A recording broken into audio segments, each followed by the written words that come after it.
Ndugu msikilizaji wangu, ngoja tuangalie neno la Mungu.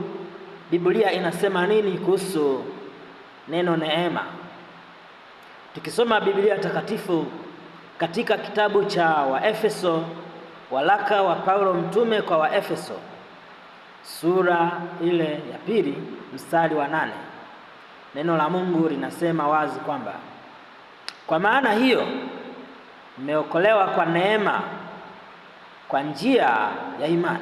Tumeokolewa kwa neema kwa njia ya imani, ambayo hiyo haikutokana na nafsi zenu, ambayo hiyo haikutokana na nafsi zenu, ni kipawa cha Mungu.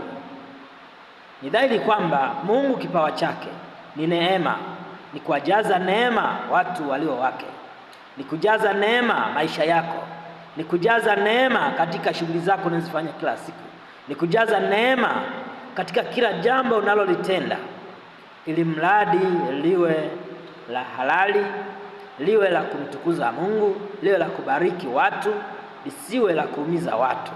Katika jambo hilo unalolifanya, Mungu atakujaza neema.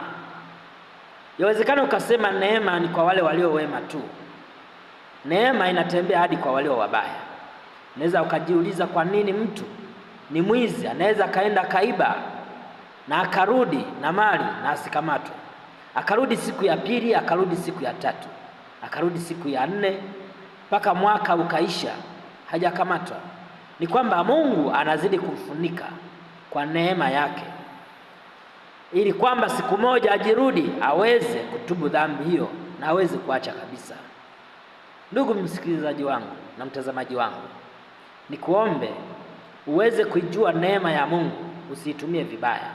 Yawezekana umefanya mambo makubwa mabaya, lakini haujawahi kutendewa vibaya, hujawahi kuonekana kwamba wewe ni mtu muovu katika maeneo hayo.